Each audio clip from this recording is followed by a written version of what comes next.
Shame has left the call. This is one of my most favorite reflections I've received recently in a Fail Gloriously session I ran with an amazing group of people at Klarna. We were working on creating a vocabulary where creativity and collaboration explode and building psychological safety and creating a space where we can dare and be bold. And we did one of my favorite exercises called Yes, Let's. And this is very physical and wild.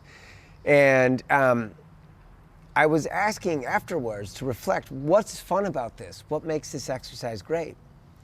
And one of the participants wrote, shame has left the call. And I asked her to expand on this, and she said that the feeling of shame can be so crippling. The fear of, looking foolish or being humiliated or, feeling ashamed, that it holds us back.